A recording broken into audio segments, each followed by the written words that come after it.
Assalamualaikum warahmatullahi wabarakatuh.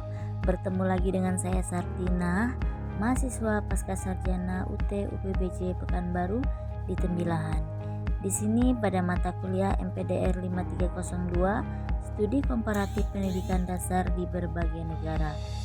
Pada diskusi sesi 8 ini, temanya yaitu sistem pendidikan di negara ASEAN dan Asia Pasifik. Baiklah, berikut pembahasannya. Baiklah, untuk diskusi sesi 8 ini ada beberapa pertanyaan yang harus dijawab. Dengan mempelajari sistem pendidikan negara lain, kita dapat membandingkan kekuatan dan kelemahan sistem pendidikan di Indonesia. Kemudian di sini pertanyaan pertama, menurut Anda apakah sistem, jenjang, dan struktur persekolahan serta kebijakan pengelolaan pendidikan dasar negara ASEAN dan Asia Pasifik memiliki persamaan dalam implementasi pendidikan yang Anda rasakan di lingkungan sekolah Anda? Nah, kemudian yang kedua, silakan baca dan analisis artikel pengayaan sesi 8. Paparkan hal-hal penting yang Anda temui dalam artikel tersebut. Yang ketiga, diskusikan pula bagaimana kaitannya isi tayangan di YouTube materi pengayaan sesi 8 dengan materi modul 5 dari BMP Studi Komparatif Pendidikan Dasar di Berbagai Negara.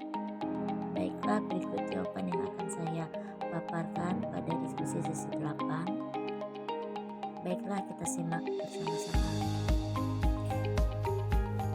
Adapun persamaan sistem pendidikan ASEAN dan Asia Pasifik, di tempat saya bertugas ada beberapa kesamaan sistem, jenjang, dan struktur persekolahan di negara-negara ASEAN dan Pasifik umumnya memiliki persamaan dengan Indonesia, khususnya pada jenjang pendidikan dasar yang mencakup sekolah dasar 6 tahun dan sekolah menengah pertama 3 tahun.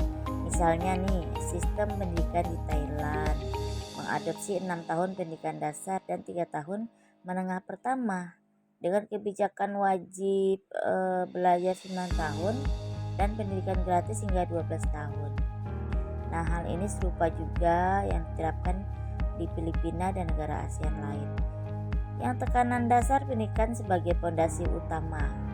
Namun, implementasi yang saya rasakan di sekolah saya bertugas masih menghadapi tantangan seperti kesiapan guru, kualitas pelaksanaan kurikulum, dan pengelolaan manajemen sekolah yang berpengaruh terhadap mutu pendidikan. Para guru di sini memiliki peran penting dalam melaksanakan pembelajaran. Selanjutnya, ada hal penting dari artikel pengayaan sesi 8, yaitu menyoroti bahwa pendidikan dasar di negara-negara ASEAN dan Asia Pasifik mengalami transformasi untuk memenuhi tuntutan abad 21. Nah, di sini terdapat beberapa hal penting yang ditemukan: pentingnya kurikulum reformasi agar fokus pengembangan karakter dan kompetensi abad 21. Kemudian perlunya peningkatan kualitas guru melalui pelatihan intensif dan pentingnya manajemen sekolah baik untuk mendukung pembelajaran yang efektif. Artikel tersebut juga menggarisbawahi perlunya analisis kritis terhadap kebijakan dan implementasi pendidikan di berbagai negara. Nah, tujuannya agar dapat memberikan rekomendasi konkret untuk pendidikan dasar di Indonesia, khususnya melalui pendekatan studi komparatif. Nah, adapun kaitan video YouTube dengan materi pengayaan sesi 8 dengan modul 6 BMP Studi Komparatif Pendidikan Dasar. Nah, di sini tayangan video itu terkait dengan materi modul 6 Studi Komparatif memberikan visualisasi konkret mengenai faktor keberhasilan sistem pendidikan di beberapa negara ASEAN dan Asia Pasifik. Kemudian video tersebut jelas menampilkan narasumber ahli yang membahas bagaimana strategi meningkatkan mutu pendidikan dasar. Kemudian pendekatan pembelajaran yang berpusat pada peserta didik, serta kebijakan pendidikan dan evaluasi yang menjadi refleksi penting dalam modul 6. Nah, pada materi video dan modul saling melengkapi. memberikan kerangka konsep dan aplikatif bagaimana Indonesia dapat belajar dari praktik terbaik global dengan tetap mempertimbangkan konteks sosial dan budaya lokal. Misalnya di tempat saya bertugas ya, ini merupakan satu pengalaman.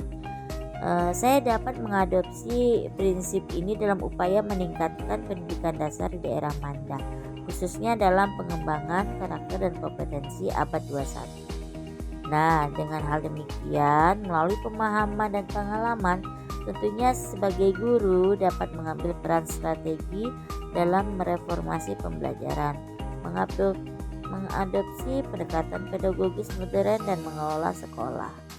Ya, sebagai bagian penting untuk meningkatkan proses pembelajaran.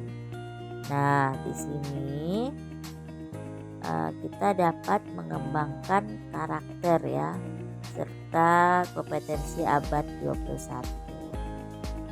Nah, baiklah, dengan adanya pembahasan tadi, peran guru dapat mengambil peran strategi dan mereformasi pembelajaran. Kemudian guru dapat mengadopsi ya pendekatan pedagogis modern, kemudian mengelola sekolah secara efektif sebagai bagian dari kontribusi nyata untuk meningkatkan kualitas pendidikan di Indonesia. Apalagi sekarang mutu pendidikan kita itu semakin banyak tantangannya, terutama di bidang IT dan peningkatan karakter bangsa.